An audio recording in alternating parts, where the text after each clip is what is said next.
Welcome to this interview for the Enlightened Enterprise Academy Salon series, Inflection.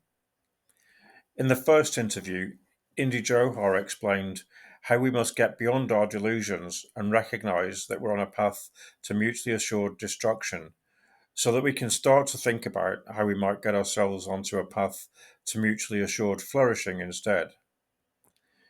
In the second interview, Lord Alderdice spoke about saving ourselves from ourselves and the need to overcome conflict and establish enough trust to be able to cooperate effectively and address our challenges.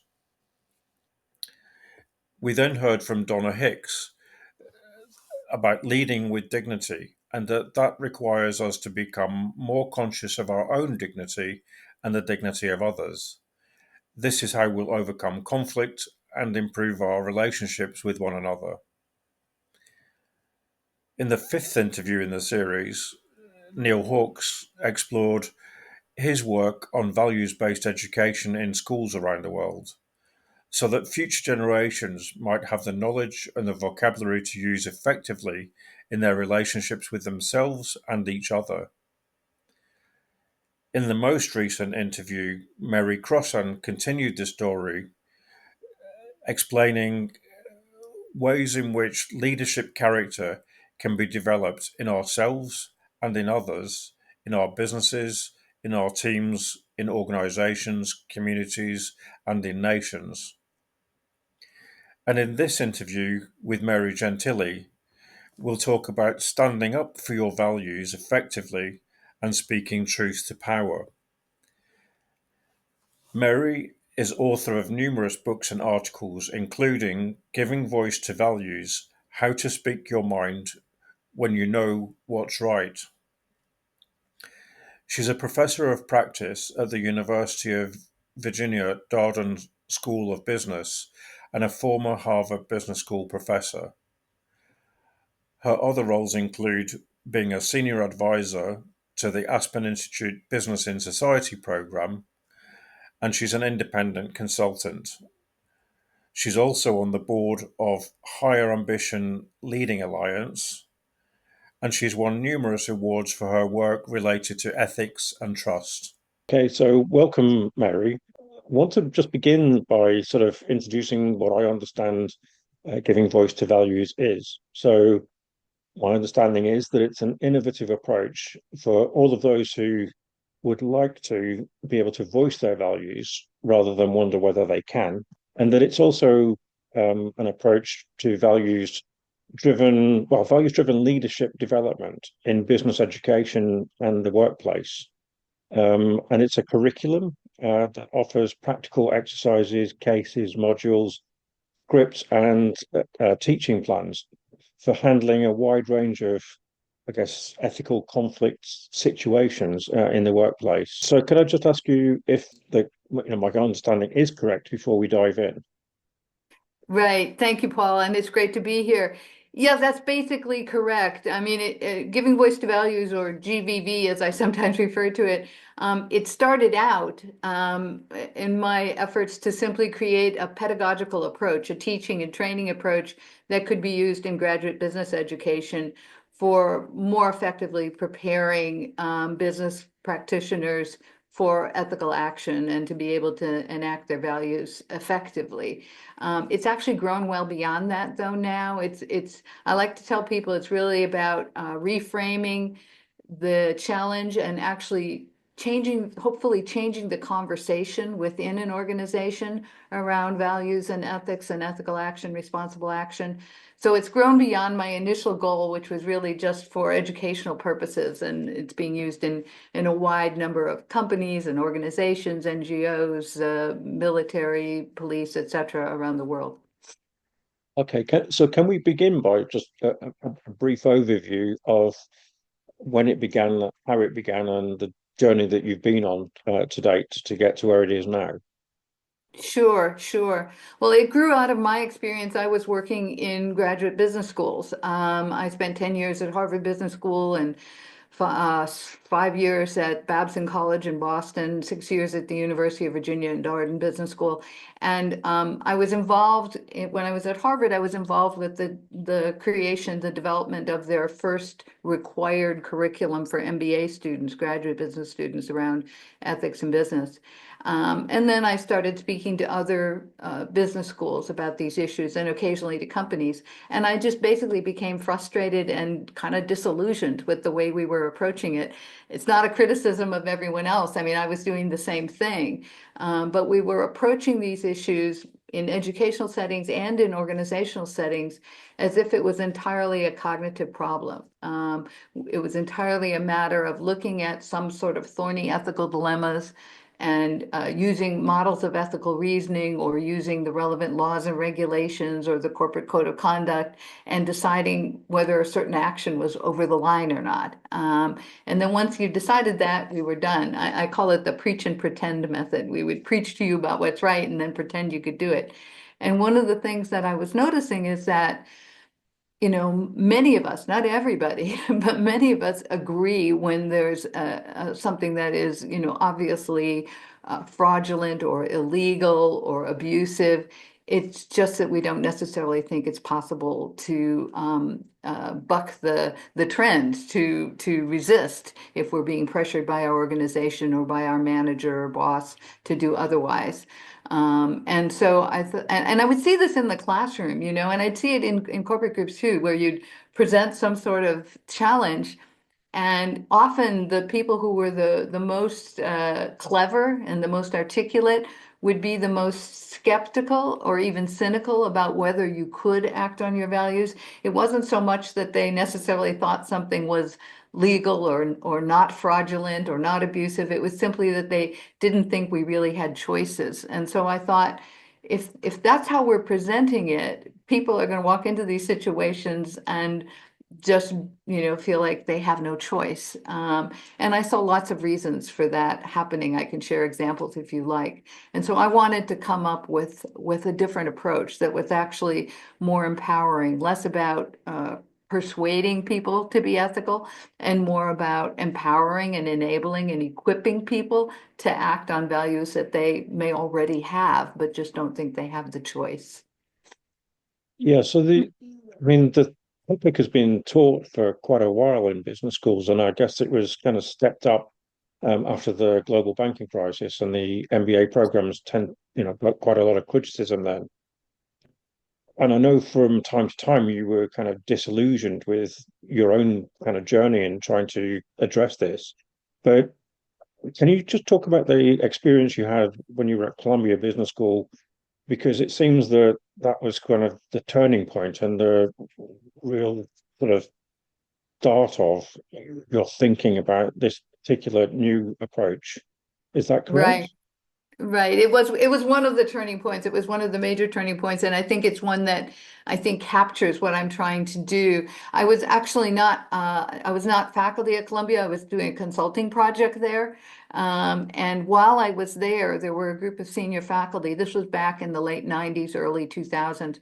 There were a group of senior faculty in some core areas: finance, economics, business government relations, business law, who were still looking at this issue around how do we talk about ethics in our curriculum, and so they knew that I had worked on that same challenge when I was still working at Harvard Business School. This was after I left Harvard, and so they asked me to take a look at what they were doing. This was their idea. And they were asking all of the incoming MBA students. So at the time, like I say, this was the late 90s, there were about 600 students in a cohort. And they were asking all of them as they came in upon matriculation during their orientation period to answer one question and to just write a paragraph or two, no more than a page. And this was the question. They were asking them, tell us about a time in your work experience so far when you were explicitly told or implicitly pressured to do something that conflicted with your own values and how you handled it. And they didn't have to put their names on it. They didn't have to name the organizations. It wasn't empirical data. It was just self-reporting. But they thought it would be interesting to gather these stories. And so then they had all these stories and they were trying to figure out, so what should we do with these? And so they asked me if I would take a look at them because they knew about the work I had done previously when I was at Harvard. So I read hundreds and hundreds of these, well over 1,000 over several years, and they were really interesting. So we learned a few things. So the first thing we learned is if you think about the kinds of people who were getting an MBA at Columbia, at least at that time, most of them already had 2 or 3 years of work experience. So the first thing we learned is that I could probably count on one hand the number of them who said, I was never asked to do something that conflicted with my values. They pretty much all had a story to tell of varying levels of severity. And then the second thing we learned is, again, if you look at the kinds of people who get MBAs at Columbia, certain industries are more heavily represented than others. So it's in New York City. There's a lot of people from the financial sector, a lot of people from the big consulting firms, a good number of high tech, a good number of big pharma. And so the kinds of stories they told got repetitious really quickly. So they talked about things like being pressured to inflate or deflate their billable hours in a way that didn't really correspond with what they were doing, or being pressured to tamper with or adjust the equations and the benchmarks they use to evaluate the relative attractiveness or lack of attractiveness of a particular financial transaction in order to encourage the client to take the action that would maximize revenue for their employer. Or they were pressured to exaggerate the capabilities of a new product in order to maximize sales revenues, even if the data didn't really support that. There were stories about being pressured to engage in various forms of corruption, literal bribes or facilitating payments in order to gain access to certain markets or to compete for certain RFPs. And then there were always human resource issues around hiring and firing and fairness and discrimination. So the stories they told got repetitious really quickly. What was interesting is that their responses differed, and their responses fell into some recognizable buckets. So the first bucket, the largest bucket, a little less than half of them said, yeah, I had this conflict and it bothered me. It didn't just roll off my back, but I didn't think I had a choice. So I just did what they told me to do. That was the largest group, a little less than half. And then there was a small group who said, I had this conflict. It bothered me so much I couldn't do it. But they also didn't think they really had an option. And so they said they tried to remove themselves from the situation. So to get themselves transferred to a different work group, or so a few of them even quit their jobs, but this was a small group. And now the remainder of the whole group, so now we're talking about a third of them, said, yeah, I had this conflict and I tried to do something about it. And a small group of them said, I tried and I failed. But about a quarter of the whole group said, I tried and by my lights, I was successful. So I thought, well, this is interesting. Why are some people, they all got into Columbia. They all, presumably have some abilities, they're talking about the same kinds of jobs. They're talking about the same kinds of challenges and conflicts, sometimes the same organizations.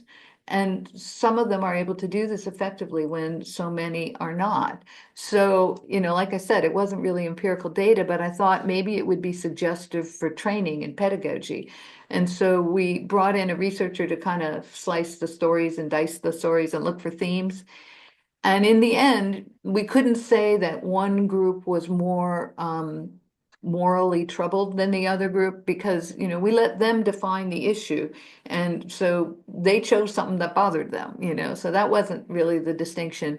And it wasn't that one group was necessarily more organizationally sophisticated, or politically savvy, because some of them did, in fact, come up with very ingenious win-wins. But some of them were kind of clumsy and even naive in the way they did it. So in the end, the only thing we could say was that the people who did this effectively at some point said something outside of their own heads. And it might have started by talking to a friend or a spouse or a partner, but eventually it found its way into the organization and changed the trajectory of things. So when I heard that, I I kind of became discouraged again because I thought, well, what do you do with that? They said something, it just didn't seem that useful for training purposes. But then, I started to think about it and I started to see some research. The first research that actually came to mind was some research that had been done previously by two different scholars, Douglas Hunneke and Perry London, who both decided independently that they wanted to study what they were calling moral conviction. And so they wanted to interview, it was qualitative research, but they wanted to interview people who had acted on their values in times of really high stakes. And so they both decided to interview populations that we often refer to as rescuers from World War II. So these are, people who put their lives at stake during the Holocaust to help others who were at risk. And this was back a number of years ago when many of those folks are still alive. Now there's very few of them still alive. And they did these interviews. They wanted to see, did they have any sort of common personal experiences, family experiences, religious background, political background? Why were they able to do this when so many did not? They came up with a set of characteristics. And the one that really struck me is they said that the people who acted with this kind of conviction in these high risk situations all reported that at an earlier point in their lives, usually as a young adult, they'd had the experience with someone more senior to them. So a boss, a teacher, a professor, a parent, a mentor, they'd had the experience of rehearsing out loud, what would you do if, and then various kinds of values conflicts. Now, they couldn't have predicted the Holocaust, but they did have this experience at both the cognitive and the behavioral level. So at the cognitive level, they named the value or values that matter to them, and they put a script to it, a kind of articulation. And at the behavioral level, they had to voice it out loud to someone more senior to them, who stood in as proxy for the kind of person they might need to speak with in the actual circumstances. So it wasn't a debate about what's the right thing to do. It was what is your value and what do you want to do? And so they had to express that. So I thought that this idea of literally pre-scripting and even rehearsing and even perhaps some coaching was really Interesting. interesting. I was just thinking about what you've said so far in relation to a real example. So the one that kind of sprang to mind, because it's also been so well documented, is the Wells Fargo um, situation. Yeah, I mean, you mentioned pressure. Well, there was A various lot of different person. kinds of pressures. Bad incentives was one kind of pressure. I mean, so what kind of pressures are we really talking about? And in an organization that was so big and so many people were affected, it's just intriguing that out of a large number of people, no people seem to be feel like they were capable of standing up to that, or did they, and were they silenced? I don't know.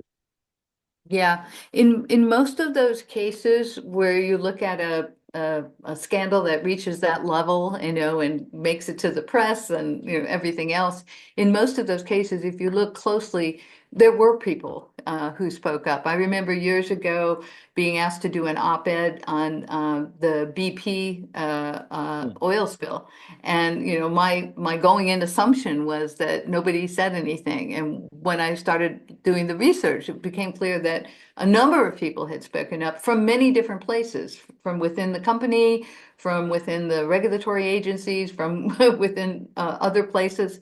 And so, it's not necessarily that no one ever says anything, but they often say it too late. They often don't say it effectively. And I always tell people when I'm sharing giving voice to values that this isn't easy and it's not even always going to work, but it's important and we can get better at it. And part of the reason that I can say that is because through the research I did to develop giving voice to values, I gathered stories. I had all those stories from the Columbia students, but I also interviewed a lot of people at different levels in organizations and heard many stories of times when people had in fact found ways to effectively act on their values. But what I usually say is when you hear about a scandal like that, like Wells Fargo, it's usually at a point where people are blowing the whistle on it, right? And people often think giving voice to values is about blowing the whistle. And actually, when I created it, I thought of it as not whistleblowing, because what we know from the research about whistleblowing is that, first of all, it often isn't as effective for a long time, as you just pointed out. But secondly, it tends to be pretty costly, both for the whistleblower, but also for the organization, because it's usually at a point when, the horse is out of the barn, there's already been a lot of damage done. And also for whoever the victim of whatever this untoward action was, has also already been pretty severely affected. And so what I talk about with giving voice to values is that what I'm trying to do is to change the conversation before whistleblowing is necessary. It's trying to stop me before I kill again, right? It's trying to get people to begin to have a richer and more layered and more responsible conversation before those behaviors become so entrenched in the organization. And so I'll give you an example. When I first created this, as I said, it was just for business schools, but companies started coming to me. I never was marketing it because I'm not a marketer, but people started hearing about it and coming to me. And the first company that reached out was Lockheed Martin, the U.S. defense contractor. And they had gotten into trouble in the 70s with the defense industry scandals. And as a result, they had developed, and actually been required to develop, but developed a pretty robust training program around ethical behavior. They'd won lots of awards. But one of the senior VPs at the time reached out to me and asked to have lunch. And she said, we have this award-winning ethics program, and we really help people to understand what the relevant laws and regulations are, and our code of conduct, and we're a government contractor, so we're required to report problems, right? But she said, we haven't really prepared people. Once they recognize the problem, we haven't really helped them think about how to act on it, what to do about it. We just have been helping them identify we shouldn't do that. And she said she thought GVV might help with that. And so they've been using GVV now for over a decade. And the way that, they kind of see this is that because once something is a problem, it must be reported. They want to stop it before any behaviors like that are actually occurring. And so they've been sort of trying to frame it in that way. So all of the examples they use in their training, they make videos for their training. All of the examples are when somebody is starting to suggest a behavior, or they're putting pressure. You talked about pressure and incentives. They're putting pressure on people to adjust their proposals, et cetera, in a way that may not be legitimate, or they're just, all of them are about pressures to engage in behaviors that could go and cross that line. And it's about how do we stop that conversation and stop that action before it becomes embedded. And then, of course, it's much more difficult. Well, like you just said, I mean, examples like the Wells Fargo one are extremely costly for everybody involved. Everybody, right? Yeah, but actually, they're probably the tip of the iceberg. I mean, the real problems are the day-to-day, more mundane. They're not going to make the headlines, but they can have a really severe impact on individuals and organizations nevertheless. So your focus is much more on prevention rather than, you know, dealing with a crisis situation like that. And I wonder, I mean, it strikes me, I don't know if you know, if you're familiar with the work of Margaret Heffernan. She wrote the book Will for Blindness, yeah? Yeah, I'm very So, fond of Margaret. We know each other. Yes. right. She's So, actually worked on creating a GVV case. it doesn't surprise me because I've interviewed Margaret before as well. And She's great. She's really great. Yeah. I mean, overcoming willful blindness is what a significant part of what you're really trying to achieve, it sounds like. Well, that's part of it. I don't know that it's the significant part of it, because many of the kinds of circumstances that, for example, in the story I told about Colombia, people knew. something was problematic, they just didn't think they had any options. This was another piece that really went into the development of giving voice to values, is that in the last 10, 15 years, there's been a lot more research in the field of behavioral ethics, behavioral psychology and behavioral ethics. And a lot of the research there suggests that often when we confront values conflicts, we we act automatically and kind of emotionally, unconsciously, and then we kind of rationalize post hoc why it was the right thing to do or why it was the only thing you could do. And we don't do that intentionally to be evil, it's a sort of self-protective measure. Mm. So we don't have to live in that space of cognitive dissonance where you know something's wrong and you do it anyways. So it's self-protective. But on the other hand, there often is this kind of discomfort around it. It's a kind of an immediate, quick reaction. And that was really a big influence for me when I was creating GVV, because I would see the conversations when we would share case studies, and people would, I call it a schooling for sophistry. People would kind of be working hard to justify doing the thing that it was going to be easiest to do, right? And finding a way to justify it.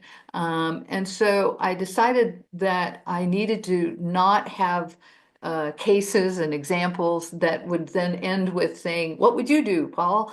Yeah. Because that would trigger that response, this kind of self-protective sort of response.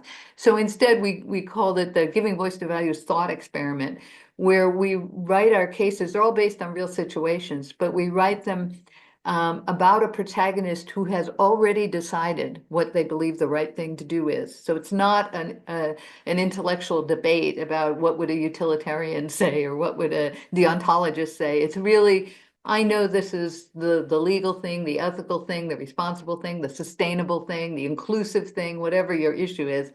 But you have lots of pressures to do otherwise. So then the question for the learners, whether they're in a company or in a classroom, is, so if you were that person who has decided this is the right thing to do, how could they be effective? So Mm. you're triggering an entirely different part of your brain, right? You're taking the stress down, because I'm not asking you anymore, what did you do, Paul? It's more, what if you were Sarah here who's decided this is right? And we know from the research, people are more creative when you bring the stress down and when you frame it in that way.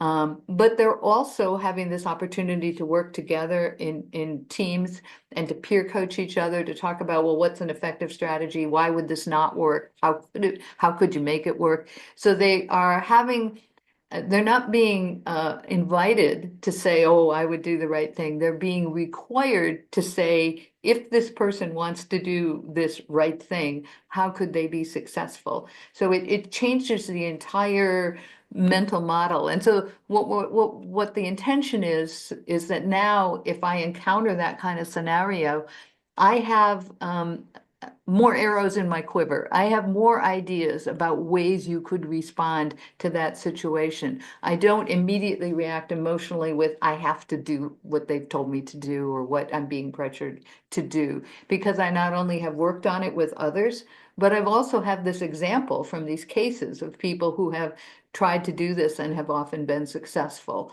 And so it's really trying to rewire that automatic connection so that people believe they have more choices.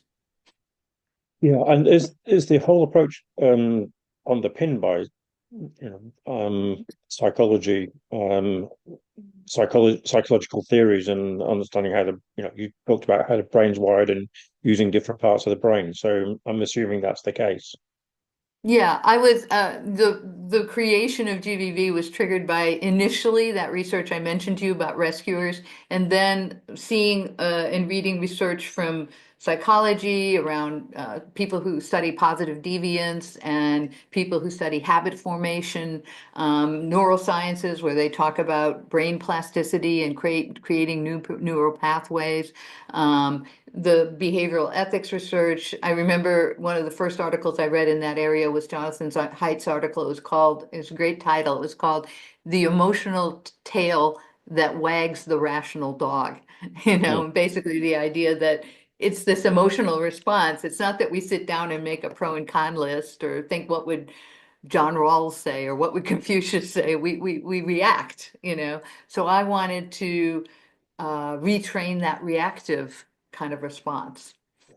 Yeah, so it's about having the wherewithal and the means to basically be able to respond rather than react.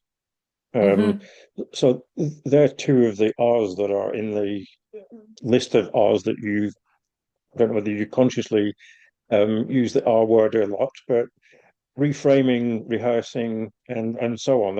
A Very list of R's intentional. there. Very intentional. I mean, that's a lot of the skill, right? One of the things that we did when I was writing the book and when we were creating the materials is we identified the kinds of objections that people encounter when they try and act on their values. And we call them reasons and rationalizations.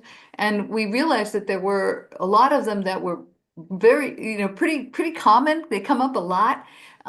They're very powerful, but they're not entirely bulletproof. It's just that they're very difficult to respond to in the moment. And so we wanted to give people the chance to reframe the challenge and to think about different ways to respond to these various reasons and rationalizations.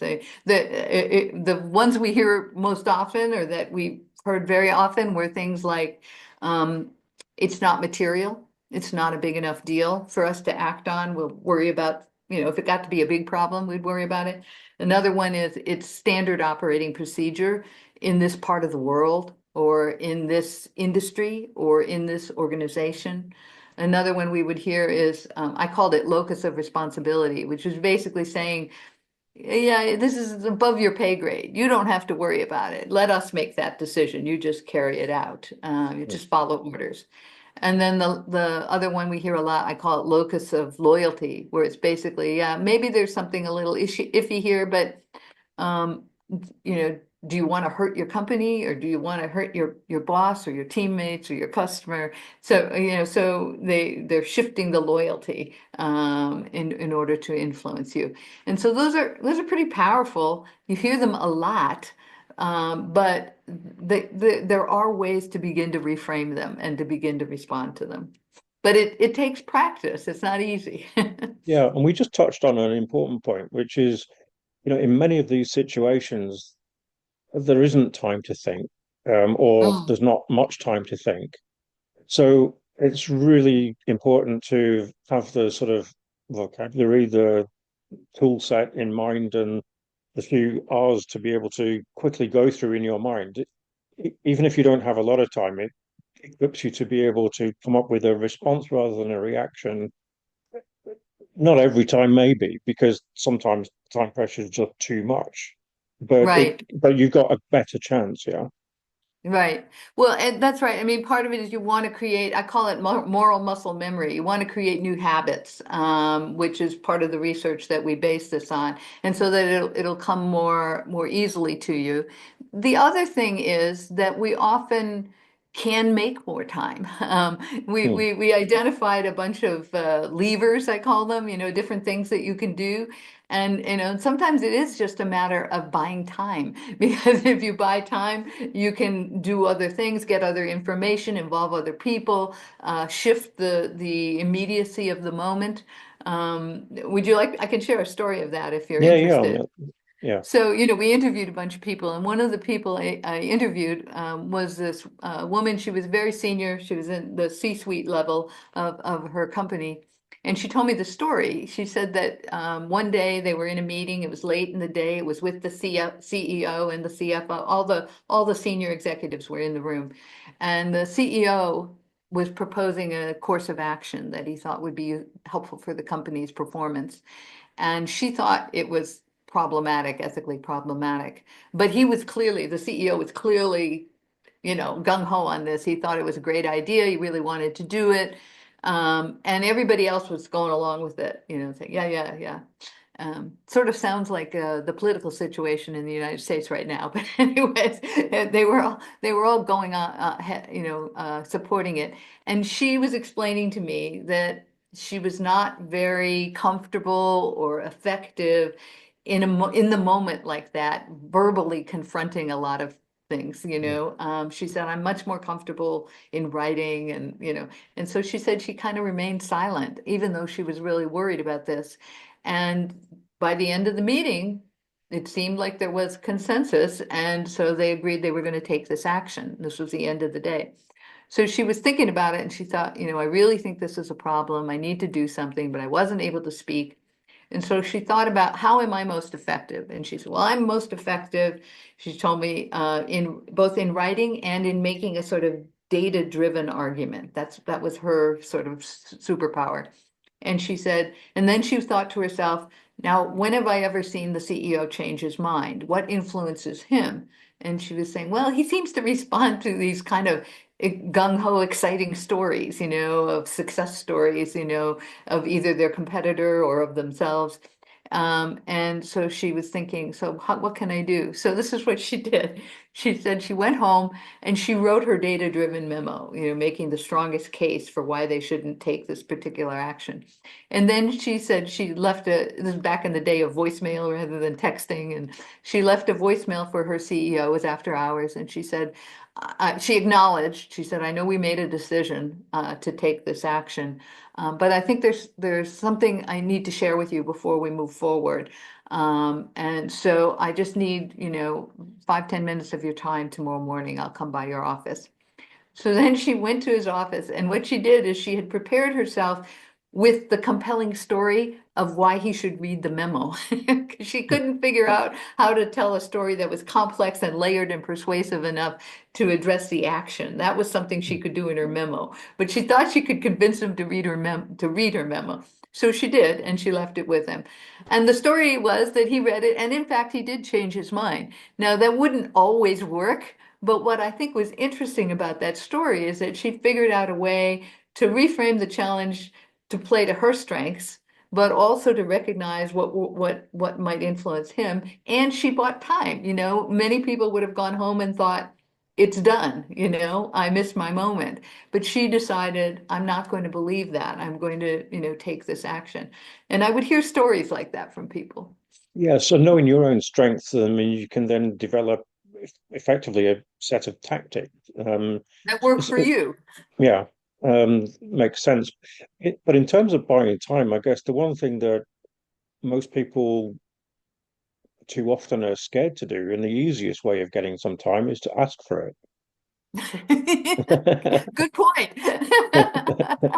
Yeah, and that's really true. You know, some of these stories, it's just people assume they can't do something. Yeah, And in fact, you know how when you give a talk, you probably have had this experience. At the end of the talk, people will say, "So if there's one thing you want people to remember, what would it be?" You know, and I would say that you have more choices than you think you do. You yeah. know, and so Oh, yeah, I well, and you can agree. also flatter the person that you think you can't deal with by basically saying, that's such an important issue, and you just give me some time to think about it. I That's mean, great. you Yeah. get your time and they're flattered as well, yeah.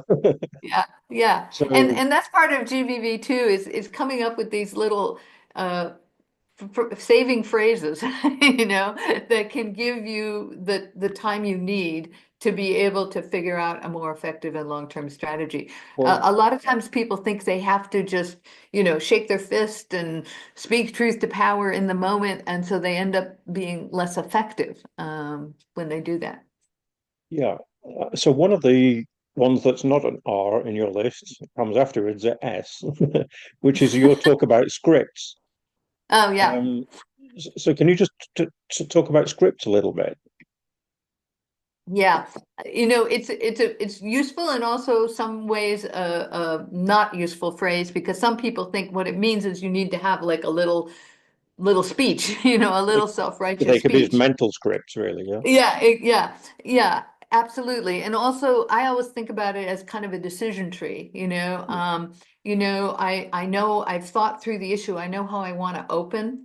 And then you think through, well, what will their responses likely be? And then you think about if they respond this way, what might I say? If they respond this way, what might I say?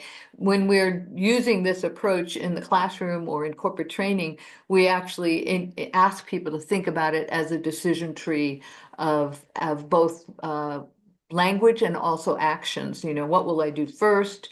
Who do I involve? In what kind of context? How will I open? If they push back immediately and shut me down, how can I keep the conversation going? Those kinds of things. So scripting in the sense of really thinking through what might get said and what you might say back, but it's more than words. It's also, do I need to gather some kinds of different kinds of data, for example? Or do I need to involve other people who are experts in another area? I mean, I've been in some contexts where it's a very hierarchical kind of environment where it's more about looking at who has the ear of the decision maker, and who do I need to talk to get to that person. So it's, when I say scripting, it's really kind of a loose term or metaphor for this whole decision tree of both arguments and responses, but also actions. And it's the Absolutely. idea of it's script. I think the idea of scripting came up because the whole premise of this is rehearsal, and so it has a sort of a dramatic reference, so that's why scripting came up. I don't know whether you're aware of this, but after the 2007-8 banking crisis, there was a new regulators were brought in. One of the major concerns was about culture. The culture of the organization was seen to be one of the biggest causes of the problem. Yeah, They were looking specifically at how to change and address the culture problems in the banking industry. The regulator thought it was their duty to keep an eye on that particular issue. And they had the authority to go into meetings with people in the banks to ask them questions about that specific issue and ask them to actually do things to bring about changes. They knew that the senior people they were dealing with could be, quite tricky people to deal with. So they would go in usually in teams to do the meetings, and I know they would rehearse those meetings and what the likely responses would be from the people they were interviewing before they went in. So they had worked out numbers of different scenarios about how to deal with various different possible responses that they were likely to get. I right. find that interesting in the sense that the people they were dealing with were so predictable. um, Yeah. but it did make me think that it's really quite a useful approach. It's a very useful approach, and it gets used in a lot of contexts, right? I mean, I was thinking as I was listening to you. I mean, in the U.S. before our elections, we have public debates. Well, they do debate prep where they do exactly what you just described, and Mm. they talk about the different questions and the different pushback and how would you respond. I mean, people use that approach in so many. So this idea of rehearsal. In fact, one of the ideas that triggered giving voice to values for me was, I often tell the story. I was taking a self-defense class, and it was called model mugging, and it was a developmental model. So they would teach you physical moves like fist to bridge of nose or heel to instep or knee to groin, and you'd practice these moves in the air. And the idea was, now if anyone ever attacks me, I know what to do. But there was one class that was different, the one I took. It was called model mugging. And so they would teach you all those moves, but then once you knew them, they'd bring in a gentleman in a padded suit, sort of like the Michelin Man, if you remember those advertisements. And they would line us all up and we would take turns getting attacked by him. And you could use these moves on him because he was protected. And it was kind of ludicrous because you just stood there waiting your turn to get attacked. But as the class went on, week after week, I might be talking to you and he would come and grab me. And I would never know when, I would never know what hold he was going to use. So it was really nerve-wracking. But they explained to us that it was based on this research, that I don't know if you're an athlete, but if you are, you probably are familiar with this, but it's called specific state muscle memory. So the idea is if you rehearse something in the same physiological and emotional and cognitive state that you'll be in when you need to use it, that even if you freeze in that moment, your body will remember. So, the athlete, the tennis pro practices her serve before she goes to tournament. So when she's there under all that stress, she naturally assumes proper form. And so I was in this class and I was on my back because I had failed to protect myself from this gentleman. And I was thinking, could you create a kind of moral muscle memory? Could you create a kind of default to voice, but not just to, as I said before, not just to, oh, that's wrong, that's evil, but a default to informed voice and action, where you've practiced and you've looked at these kinds of scripts and you've thought about how would I respond if someone said this or did that. And so you're creating that kind of muscle memory. So that's kind of one of the core ideas behind it for me. Well, and that, I mean, I guess that relates to reflection on, I mean, if you've been through one experience and you may have handled that badly or whatever, but if you reflect, a situation similar comes up again in the future, and the experience you've kind of rehearsed it through reflection, um, Yeah, only mentally, not physically in that not particular physically. example. Yeah. Yeah, well, and one of the core exercises of giving voice to values is something we call a tale of two stories, where we ask people to reflect on a time when they've encountered a values conflict and they have acted effectively. And then they answer a few questions about it, what enabled them, what made it harder, disablers, how they feel about it. And then we ask them to think about a time when they had a values conflict and failed to act effectively. They either didn't act at all or they tried and failed.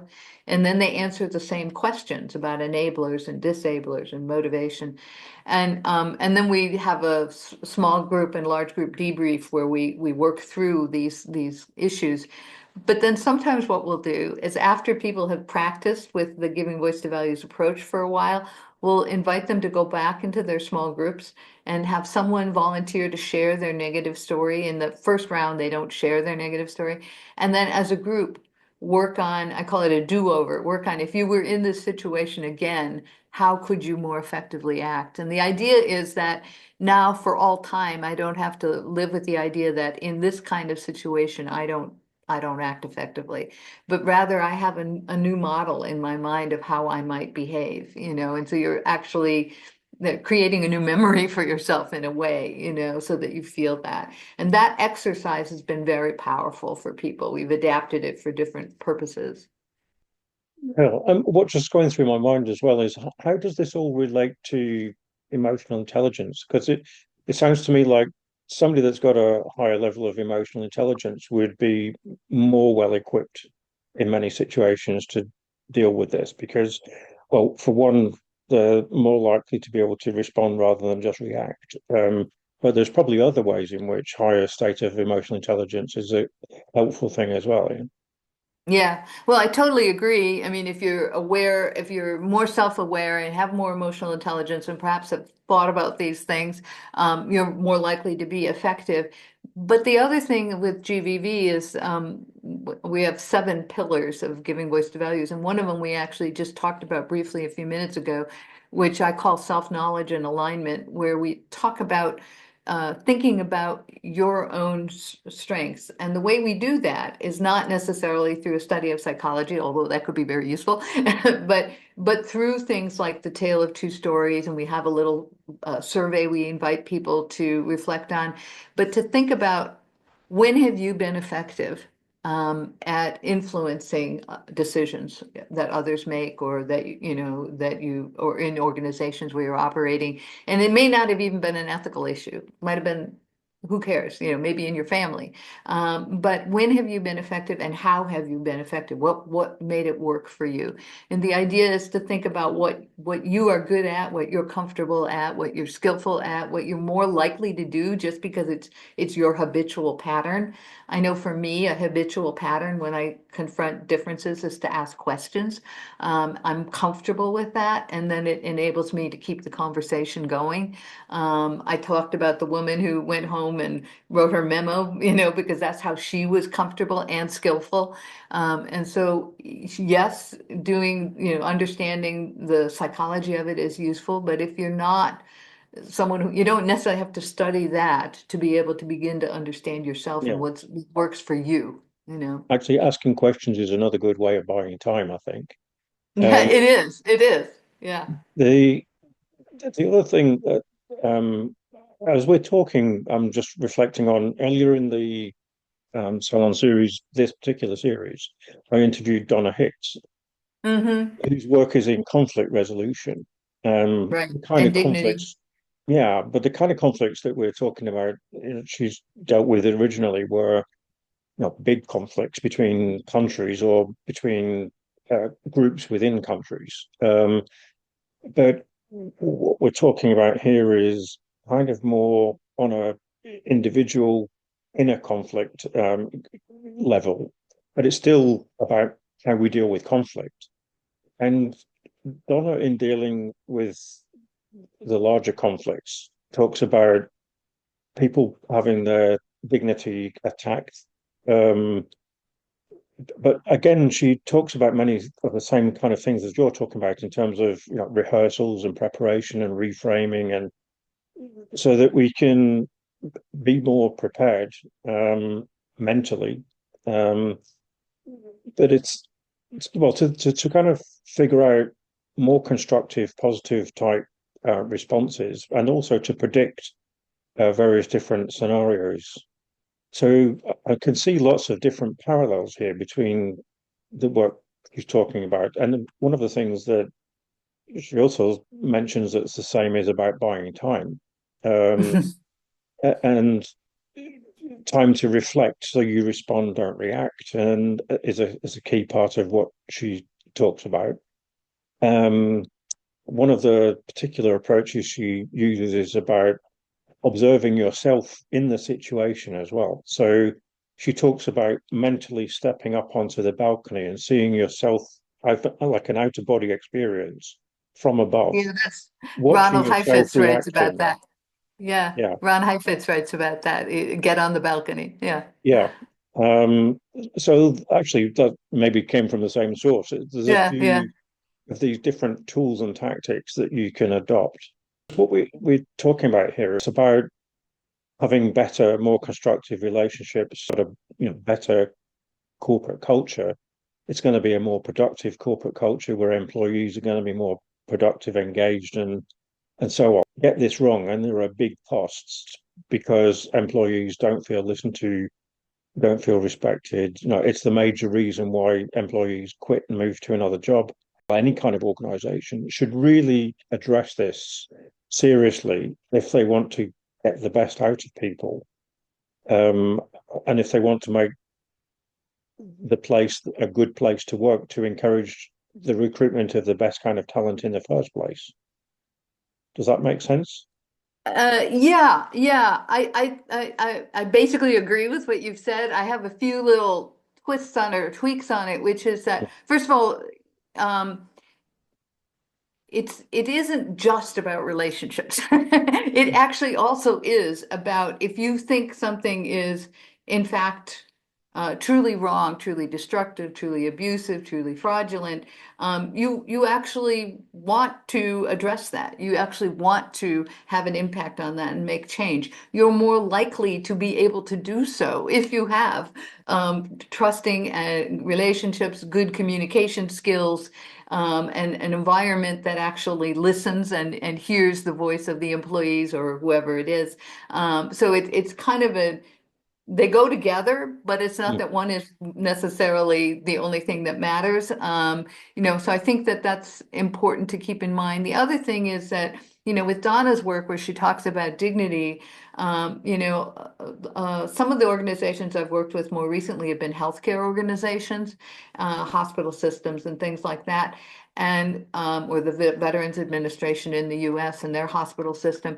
And there's a lot of work in the healthcare realm that's talking about moral injury these days. And it's this idea that if you are in an environment that is requiring you or seemingly requiring you to act in ways that are contrary to your own values, to your own sense of purpose, which of course is particularly um, stark when you're in a healthcare environment where you may be feeling like you're being pressured to act in a way that is not in the service of your patients. But if you feel that you're being pressured to do that over time, that creates a real moral injury. My mm, own moral identity is harmed by that because I am acting in a way that is contrary to my own values. And to me, that really relates to a sense of dignity. I mean, human dignity is about being able to have some sovereignty in your own being, as Timothy Snyder would say, you know, and being able to act in ways that are consistent with what is most important and your true values. And so I think there's a real resonance there and connection. I think that the approaches that Donna might recommend and the approaches that I'm talking about have a whole lot of synergy. And you mentioned about the difference between the large scale versus individual actions, and that's true. But also, one of the things we talk about in GVV is that there are some issues that aren't really just about you and me Mm. working something out. There really are systemic challenges, and that people in organizations will say, "How can I address this issue?" It's part of the context of the culture that I'm operating in, whether it's an organizational culture or a national culture, political or legal culture. And so we've also actually have some cases. We were working a few years ago.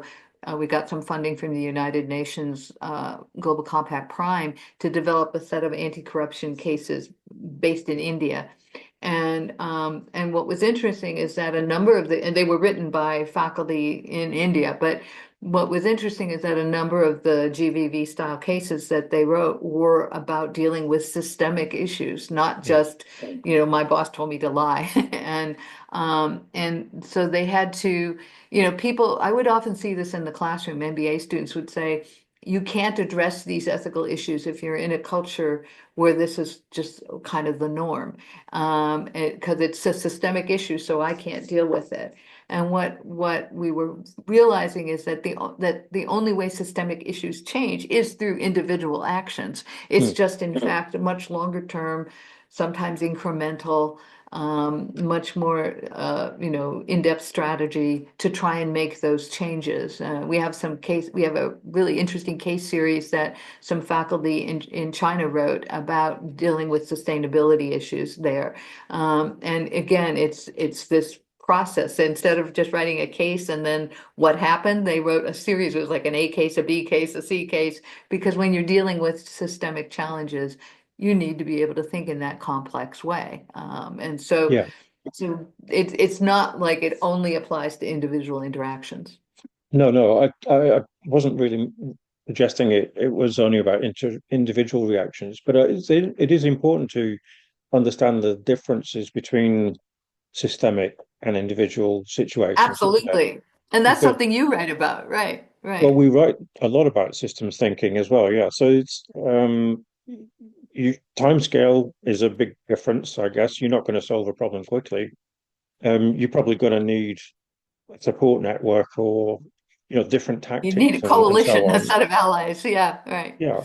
Um, so there's a responsibility then on the board in a way to be aware of the things that could be causing the kinds of conflicts with the values of individuals in the organization.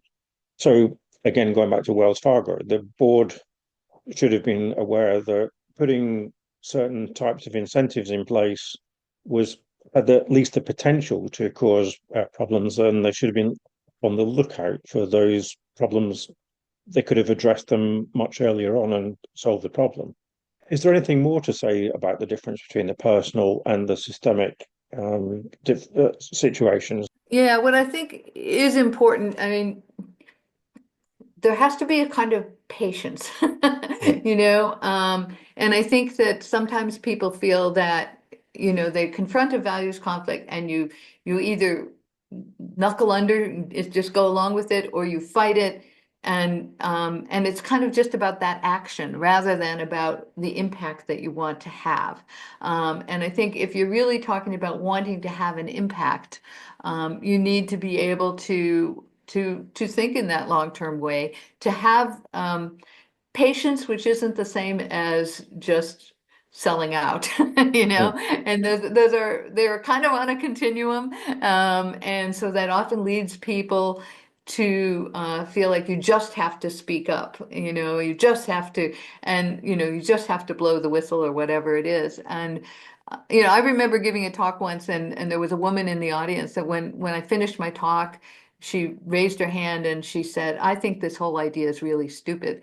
And I said, "Well, okay, what, say a little more." And she said, "Well, I don't need giving voice to values." She said, "I always voice my values."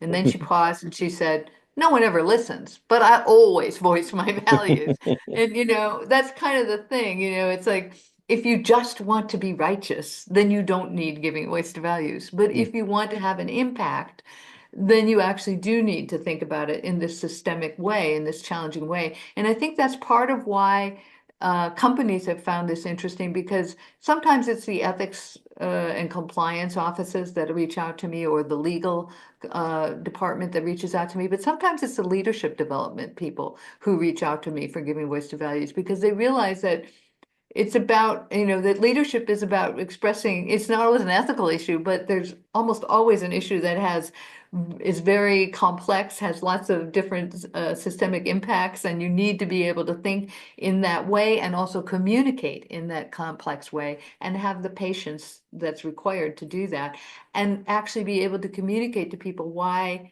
that patience is not the same as just ignoring the issue. And so I think that's an important part of it. I guess one issue as well is that I wonder how many people are actually really conscious of what their values are until they've been attacked. So we know when something doesn't feel right, and we then become conscious that's against our values. But are we conscious of what our values are in the first place? Yeah, and people often don't reflect on that. And so there's a lot of people who want to talk about values in either in educational settings or organizational settings will first want to do a values clarification exercise. And there's a lot of them out there. And my general sense is I'm not against them. I think they can be useful self-reflection exercises. But what my experience has been is values is an overdetermined term, right? So there are values that, like, I like country and you like city, we value it differently. I like solitude, you like community, we value it differently. But then there are moral values or ethical values. And those, again, if you look at those values clarifications exercises and you kind of keep winnowing down the value list, eventually you kind of get to what we would say motherhood and apple pie. You get to these kind of core moral values that psychologists, philosophers, historians would say, biologists would say are pretty much universally shared. But it's a very high level list and it's a very short list. And so giving voice to values is really about those values. We can still disagree about a whole host of things, and that's fine. But there are some core values that have to do with the survival of the species, that have to do with the survival of our organizations. And those are the ones that we really are trying to figure out, where can I find agreement with you at that level? And so people often don't reflect on that explicitly in that way, but if they do, what I find is that we tend to always get there. And so that's why from giving voice to values, I tend to start with experience and behaviors, and then you kind of distill from that the values. So you start with something like the tale of two stories, and then people start thinking, well, what was the value that meant to me? Was it my sense of compassion? Was it my sense of fairness? Was it my sense of integrity, which are some of those high level values that tend to be shared? Well, in the last session in the Salon series, I interviewed Neil Hawkes, who's teaching Oh, yes. values-based education in schools to children, so they're Yeah. more conscious of values from an early stage. Um, and it's not just about teaching them the values, but actually making values the central, the core of the whole teaching experience than what they're taught. So everything comes back to values being at the heart of everything. And the first job he has to do is teach the teachers how to teach values. Yes. Um, and then actually what he wouldn't expect but is happening is that the kids are going home and teaching their parents values. And then That's the great. parents want to get involved in the schools. So That's great. that's quite interesting. But thinking in terms of the business school context, I wonder how central to everything that's taught in in business school should values be? Um, because after the banking crisis and whatever, a lot more courses in ethics got bolted on. Um, but couldn't it really be core? And one of the reasons I asked that is because, if you look at the origins of the business school, the very first reasons for setting up the business school in the industrial era, it was to teach managers the right character Yeah, traits. it's a Um, profession. Yeah. yeah, to become a professional, to be able to manage professionally. That seems, that obviously slipped away. The whole purpose seems to have changed. Do we need to get Yeah. back to that point? Do we need to make values the core of what business education is about? Yeah, yeah. It's a great question. When I was first starting to get into this work, there was this big debate, and it's kind of quieted down a bit, but it's still there, where when we would look at business education and look at values or ethics, there would be the debate about, do you need to have a separate class that teaches business ethics, or do you need to integrate ethics and values throughout the whole curriculum in your finance, in your accounting, in your operations, in your HR? And the debate, there were reasons why it was a debate. I mean, if it was a separate class, the curriculum was crowded, it was hard to create a whole new class, it was expensive, none of the faculty wanted to teach it, so they would import philosophers who didn't know anything really about business, and the students thought it was kind of not relevant. But on the other hand, it was there, and the faculty who taught finance didn't have to worry about it. But then there were those who were talking about trying to integrate it, and they would say it's not useful to just have an ethics class and then go into your economics class or your finance class or your accounting class and kind of erase everything that you just learned in your ethics class because you're pushing for a shareholder profit maximization, single optimization kind of argument that was more short-term thinking and all of those kinds of issues. And so this debate would go on. Obviously, the answer was kind of you need a little of both. But when I was creating Giving Voice to Values, I had been assigned to develop, when I was still working at Harvard, to do an in-depth sort of interview study with the faculty across the whole curriculum to find out what they thought about teaching ethics in their discipline, also what they thought good teaching was in their course, to see whether their idea of ethics conflicted with that or supported it, how they thought ethics could or should not be integrated. So I had been thinking about that a lot. And for me, one of the major motivations of developing Giving Voice to Values was to try and create a pedagogical approach that the non-ethics faculty would be willing and interested and able to use. Not the unethical faculty, but the non-ethics faculty.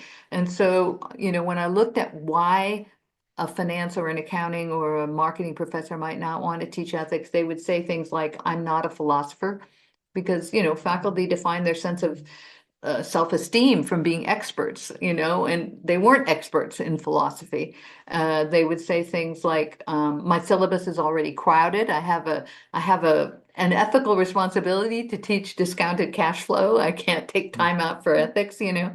Um, the ethics debates have no clear takeaway. The MBA students, their meters running. They want to get something they can use, and they said, it'll just be this intellectual endless debate, that never gets anywhere.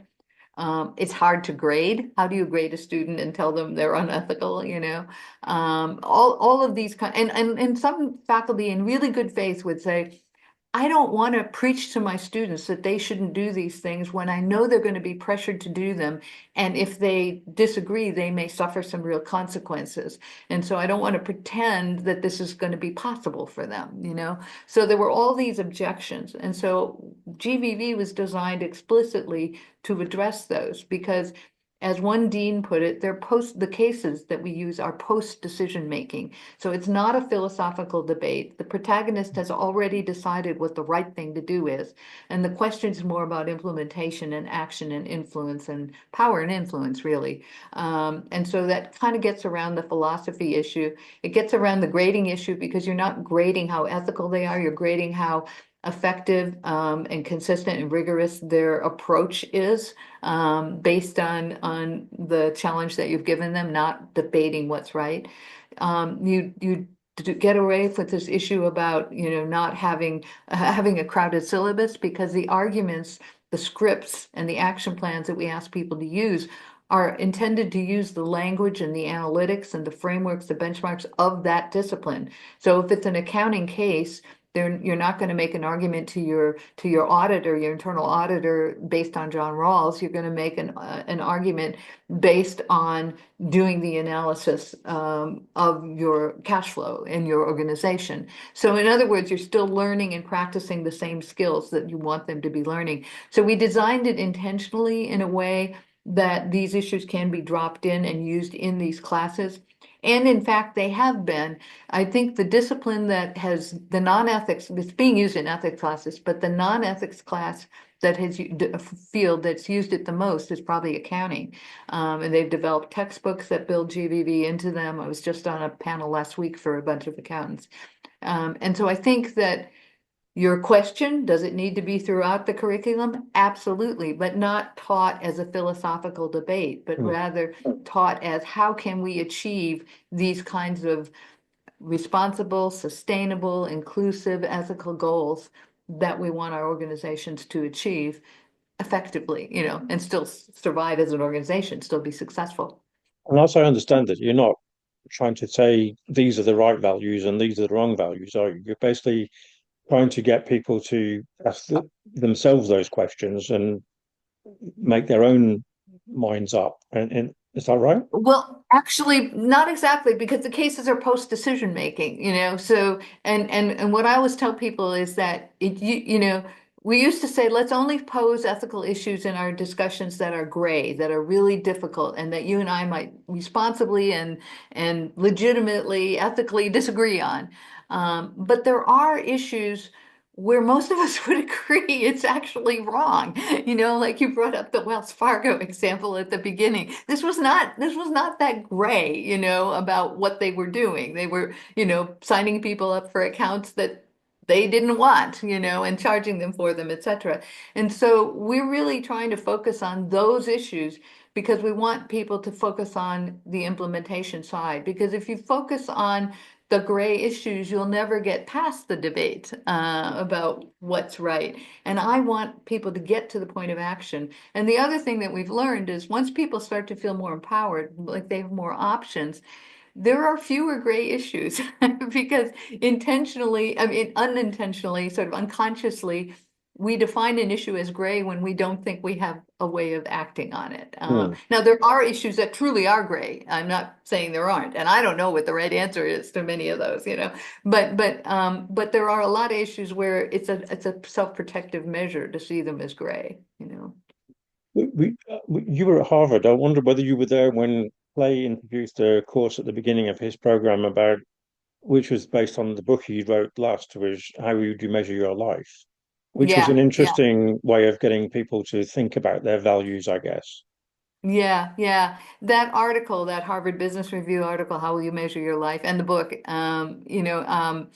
I teach in an Aspen Institute program every year, which is for, we call it first movers. They're for corporate people who are trying to innovate at the intersection of economic, social, and environmental kinds of good or progress. And they often use that article by Clay. And it's interesting. It triggers an interesting debate. Some people find it really inspiring. Some people really push hard against it. They don't agree with everything that he's saying, but it does trigger that kind of reflection. Well, I think he said it was the most popular of the courses he ever taught. But Oh, it was, or at least that was my understanding. Yeah, yeah, yeah, but for the audience that isn't aware of it, just very briefly, he got sick of how depressing it was every time there was a reunion of the students and the alumni.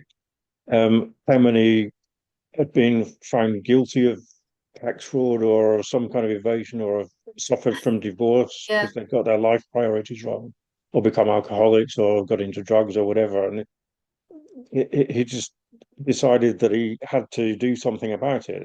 That's the story as I understand it. So how will you measure your life was a class that he decided to put together to get people to think about that. I think it was at the beginning of their program, wasn't it? At the beginning of the program? I didn't think so, but I could be wrong, but I thought it was a later elective, but It would be a good idea to make it at the beginning because it would yeah, then put a frame how you look at everything else you do in the program. right, right. Maybe that was my wishful thinking. Um, but just wanted to talk about, I mean, what's the general reaction when you start talking about values? Because it kind of can be quite an emotive issue. Because people wonder whether you're questioning whether their values are good or bad, or whether they've got any. Or and I wonder. I had a conversation with the other Mary that we've just done an Very interview for Carson, this yeah. series, Mary Crossan, who teaches leadership character um, at the Ivy Business School in Canada. And of course, in talking about character, you can't avoid talking about values and so on. But he finds the approach of talking about character, students are kind of more willing, more happy to talk about the character issues, whereas they can be quite difficult conversations if you're talking about values. Hmm. And I wonder if you've had similar kind of experiences and what do you think is the relationship between values and character? It's interesting. It's an interesting experience that Mary describes. I don't I don't go at the character question, so I can't really comment on how students would react to that question. Mm, What I do, and the reason I used the language of values was very intentional, because I've been working in the field of business ethics, mm, and ethics is often seen as well, it is a code, a set of rules. It's external. You have a code of ethics in your company, whatever that might be. And so it's often a set of, kind of thou shalt nots, which was not very appealing in my experience to business students who are all about can do, and so values was something more aspirational. The way I talk about it is something that comes from within. It's something that these are the things I value. I want to do these things. And so it was more appealing to something someone aspires to do, but may not always feel that they're capable or able or allowed to do. And so it was trying to tap into that sense of things. But I can see that values can be controversial because it is, as we were saying earlier, such an overdetermined word, and it can encompass so many different things, which is why one of the seven pillars of giving voice to values is values, and we explicitly talk about. We're not talking about that whole range of values that we may differ about, but we're talking about that short list of hypernorms, of core values that tend to be universally shared. Now, we may interpret them differently, but we're all probably going to say, yeah, we're in favor of justice. Now we'll define it differently. I can give you an example. When I was teaching at Harvard Business School, I designed and taught their first course on, back in the day, we called it managing diversity, an unfortunate term, but it would be now what you would call inclusion and equity and that kind of thing.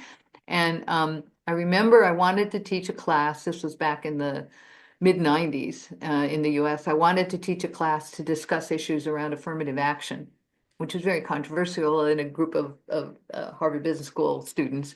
And and so I thought, well, I'll teach it with potholders. It's a hot topic. I'll teach it with potholders. So I had written a case about the FCC, the Federal Communications Commission in the U.S., had decided that in their efforts to try and give rights to radio wave spectrum, and make it available to more women and minority-owned businesses and smaller businesses and rural businesses, and not just the large companies, that they would use a lottery system instead of just a bidding system. And so the case was about that. So it was kind of thinly veiled discussion of different ways to try and achieve equity. And the students were all on to me. They would not talk. And that's really unheard of at Harvard Business School because you get graded on what you speaking in class. That's a big part of your grade. So finally, I just, said, okay, you're on to me. I wanted to get into a conversation about affirmative action. So let's try this differently. So I drew a line down the middle of the board.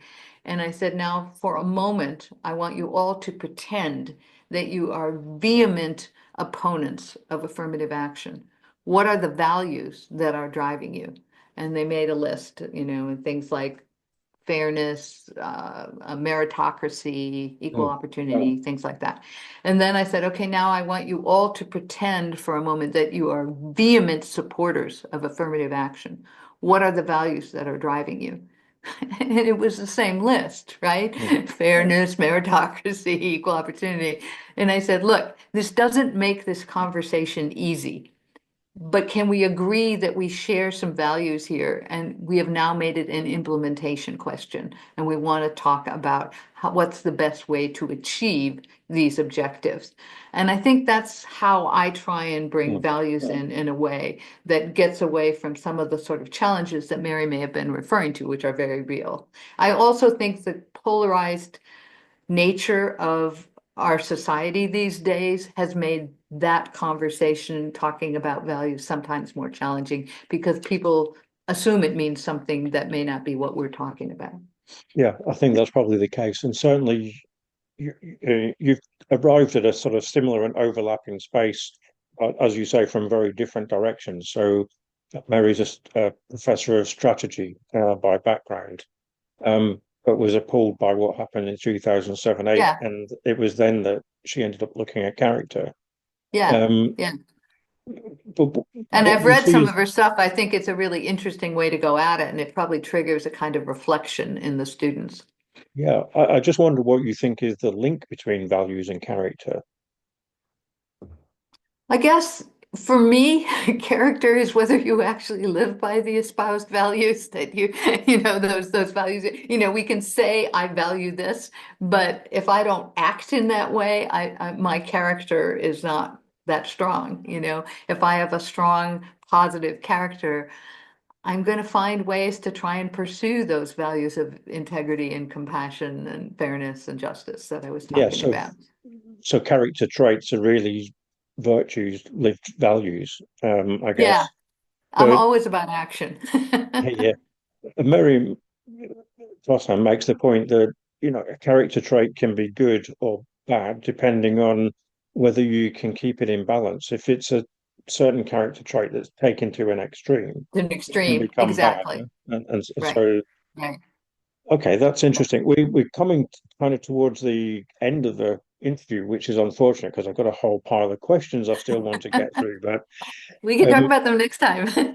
do you think that some leadership styles make it easier for employees to practice giving voice to values? And how should organizations go about encouraging those leadership approaches? Yeah, absolutely. Absolutely. When I would first get asked into companies to talk about GVV, they usually wanted me to talk to the middle and lower level employees.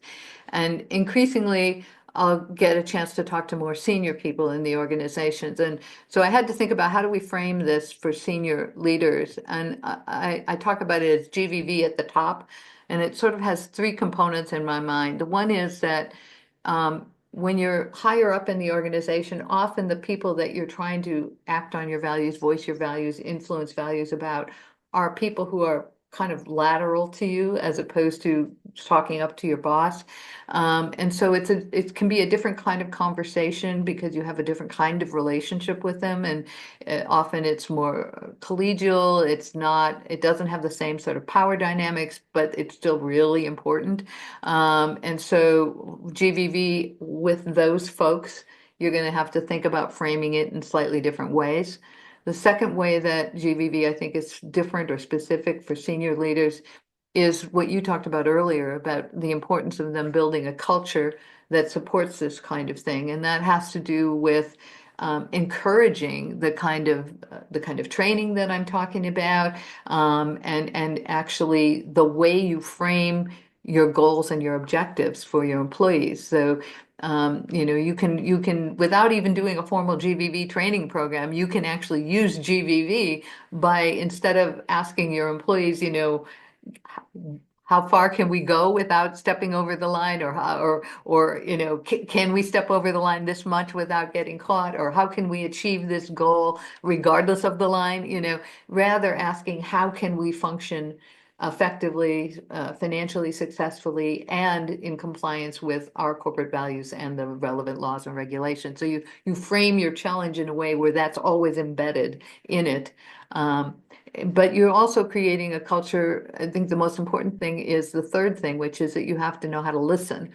And then I think the same skills that we're teaching for voicing values can be used, that same approach can be used for helping leaders be more comfortable at hearing values conflicts coming from their employees and their colleagues. So I remember doing a program with the senior leadership of a university once where, I asked them to think of examples when people had raised ethical challenges within the organization, and they had found effective ways to respond to those, and to think about why, what made that possible. And so a lot of it has to do with self-management. It's never good news. It's always a bad time. It's always expensive. And so people tend to want to just silence it or push it down, or even be judgmental towards someone who raises these kinds of issues. And so part of that is you can practice self-management, taking that breath and waiting and all of that, but also developing scripts for how to hear it, how to respond to it, that you actually thank someone for raising these issues, which is not necessarily something people feel comfortable doing initially, but it is in fact important because it's not easy to raise them. And so thanking them, and then asking them for their suggestions about how to respond to it, not committing to that, but actually framing it as a conversation where we are both engaged in trying to solve this problem in an ethical way. And then actually trying to keep them informed. Often there are confidentiality issues and stuff that prevent you from sharing everything, but to the degree that you can, helping the person who raised an issue with you know that you actually are doing something about it or looking into it. You have a responsibility to check out the data. Just because they said it was happening doesn't mean it is, but you need to let them know that you are in fact taking that seriously and doing that. So those are things that don't necessarily always come naturally. And so the idea of using this approach to rehearse and practice those can be very effective. I did a training program with Prudential one time where I was helping them design a training program, a GVV program. And this was their idea, not mine, but I thought it was very good. It was going to be for middle managers and lower level managers, but they went to all the senior managers and asked them, give me examples of times when people have raised ethical issues with you in a way that made it easier for you to respond appropriately. And so this did two things. It meant they gathered stories that they could then use in the training to help people know these are effective ways to raise these issues. But it was also kind of a stealth training for the senior leaders because they had to reflect on whether they had, in fact, responded appropriately to these kinds of issues. And so that was an interesting kind of approach to do that. But so to whatever degree you can encourage that kind of open conversation, there's a lot of work being done now about polarization within companies, because there's pressures to take stands on issues where employees have different political and ideological perspectives. And most of the research will suggest that one of the most important things is to have the conversation with the employees. They may not be always happy with where you come out, but the fact that you actually had the conversation, they knew where you were coming from, they had a chance to try and influence you is important. So I think to the degree that you can make that kind of listening real, genuine, and not just performative, is really important for the culture. Yeah, I think those are really important points. And I'm just thinking if I'm a leader in a multinational organization, I'm probably sat here thinking, how easy is it for people to speak out in different cultures? Um, because that must vary quite considerably. Cultures Yeah, in countries, I'm thinking, but also cultures in different parts of an organization and cultures in different types of industries also vary, don't they? So, how, I mean, how do you go about addressing that if you've got, multiple different cultures across a right. large organization? Right. So this is something I learned when I started taking GVV to other parts of the world, geographically, culturally. But I think you can see it as also sort of analogous to different parts of Yeah. an organization or different industries. And the way I think about it is that, well, it was based on when I first started to share this in other places other than the US or Western Europe.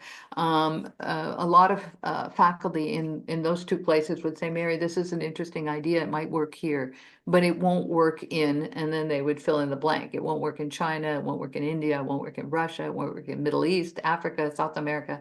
Now we have been to all those places now with GVV and have had some success in all those places, but I didn't know how it would work. And so I kind of said, yeah, you're right. I don't know if it'll work there, but they're inviting me, so I'm going to go see, you know. Mm. And so I learned a few things. And I think the best way to explain it is one of my first experiences when I went to India.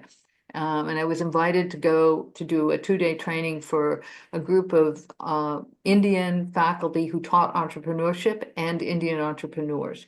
So that we did a program in Bangalore and a program in Delhi. And in each place, the same thing happened. We had about 30 or 35 people, and I would walk into the room and they would be just sitting there with their arms crossed, looking really skeptical, you know. And so I would kind of say, okay, what's going on, you know? And then finally, one brave soul said to me, well, Mary, or Madam, well, Madam, we're very happy you're here. And we're delighted to listen to you talk about giving voice to values. Thank you for coming. You have to know this isn't relevant to us because this is India and we are entrepreneurs and we can't even get driver's licenses, let alone permits and things without paying bribes. And so this really isn't useful to us, but we're very happy to have you and we'll sit here and listen for 2 days.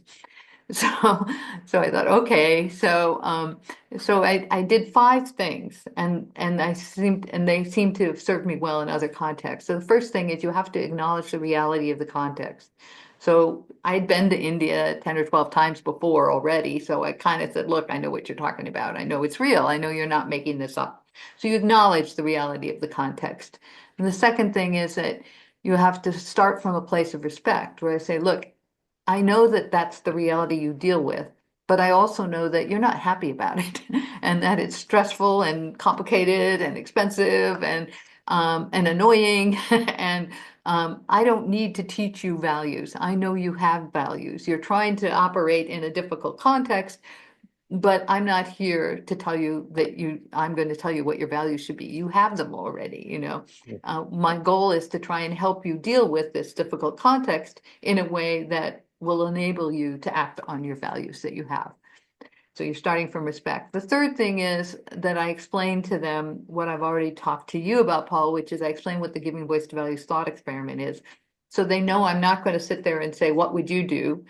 Which Mm. triggers all kinds of responses that aren't necessarily helpful. I'm going to say, what if you wanted to do X? If you Mm. wanted to act responsibly in this situation. The fourth thing, and that we know from research that brings the stress down. It allows people to be more creative, more open. It's that what if question that's really powerful. And then the fourth thing is I always try, if I can, to have an example of someone who did this successfully in that culture. So it happened in that case, Mm. I had some video interviews I had done with a CEO, an entrepreneur Indian, who had purchased a company from one of the major multinationals.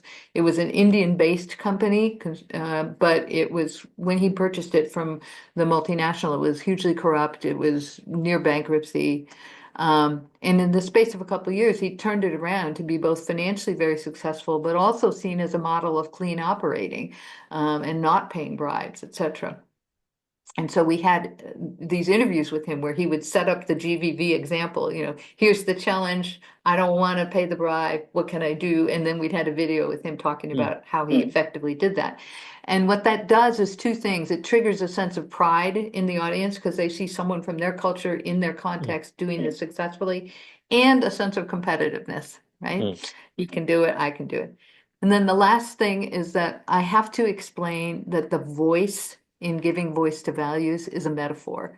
It doesn't mean, as we've already discussed, it doesn't mean going to your boss and telling them they're evil, you know, or something like that.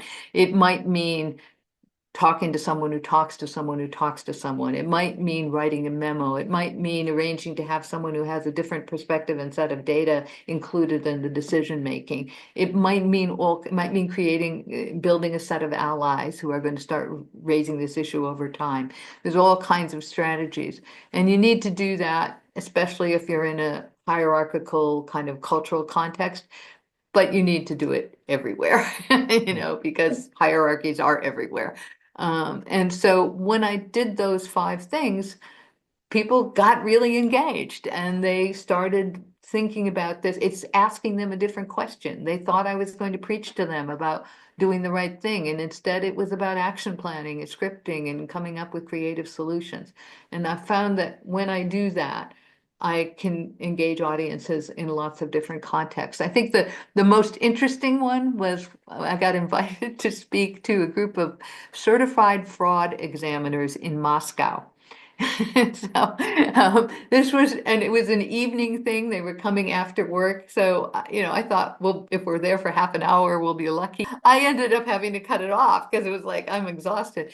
But so I gave my talk, right? But then we started the discussion, and that's where it really got lively. And they were the most probably combative audience I've ever had, but in a really good way. It was like they really wanted to believe this was possible, but they really didn't want to be suckers, And so they were pushing back hard, but they were pushing back with a desire to come up with a way that this could work. So it was a really fun and That exhausting evening. that sounds like an exercise from another Mary that I really like, which is Mary Parker Follett, constructive Oh, conflict.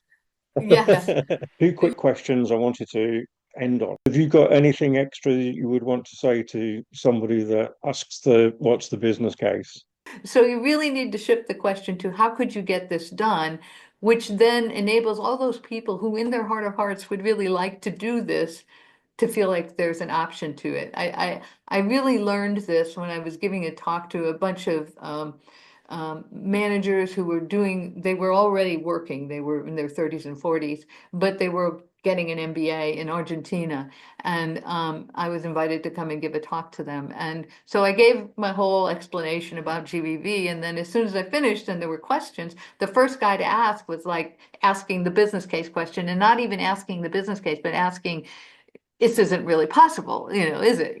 And so I answered him in the traditional ways that people answer that question. And then before I could get anyone else into the conversation, his hand went up and he asked a follow on. And so I answered that. It was all along the lines of pushing back.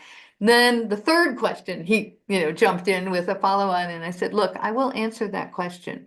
But before I do, can I just point out that this conversation that you and I are having right now is why your faculty probably don't like to raise these issues, even though they may think they're hugely important, because they end up being in this endless debate about, can you do this? Should you do this? And they never get to how could you do this?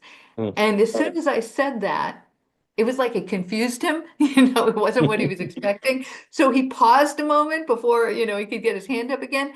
And then a whole bunch of other hands went up. So all these other people who actually wanted to have this conversation were effectively being silenced by that sort Yeah, of, preemptive, let's not even go there question. you gave And them so, permission because you put him in his place. yeah, yeah, yeah. Okay, So that's how I kind of reshipped that question. so let me end on asking if somebody watching this wanted to embrace the whole approach, where would they start? And in that context, do you want to also just briefly mention the series of books that people have written about applying this, your Routledge Sure. series? Sure. So there's a bunch of resources. And the easiest place to kind of get links to everything, including the Routledge book series, is the website, which is just www.givingvoicetovaluesthebook.com. And in there, you'll see there is the core book that was the foundation for all of this, which is called Giving Voice to Values: How to Speak Your Mind When You Know What's Right. It was a Yale University publishing. But then there's also a link to the Routledge book series, which is a series of books where people have applied this approach in different fields. So there's one about sales, GVV and sales. There's one about GVV and marketing. There's one about GVV and accounting. There's one about GVV and young adult education. There's a couple about GVV and the law. There's one about GVV and medical education. So there's one about using the Socratic method and GVV. I mean, so there's all these different applications. There's a couple about GVV and sustainability. So there is that book series, which you can find a link at the core book series. There's also a whole bunch of curriculum materials available from the University of Virginia Darden School of Business. It's Darden Business Publishing. Most of them are free. Some of them they charge a small amount for. There's some MOOCs. There's a MOOC from Coursera, which is a 4-week class that introduces the approach. You can audit it for free, or you can, if you want a Coursera certificate, you can pay for that. So there's articles that have been published in various journals, and you can find links to most of those on the website. And you can always email me directly, and I will always respond. Well, in the details that go with this video, I'll put your email and all of the links to all of the references you've just given. So people don't need to do too much hunting around to try and find things. Thanks. Thanks very much, Mary, and I'm sure, have some more interesting conversations flowing from this. Let this be the beginning of the conversation. And of course, we'll look forward to discussing it with a live audience in a few weeks' time. Hopefully, many people in the live audience have seen this recording and thought of some questions they want to ask. Thanks very much indeed. Thank you. It's been a pleasure, Paul.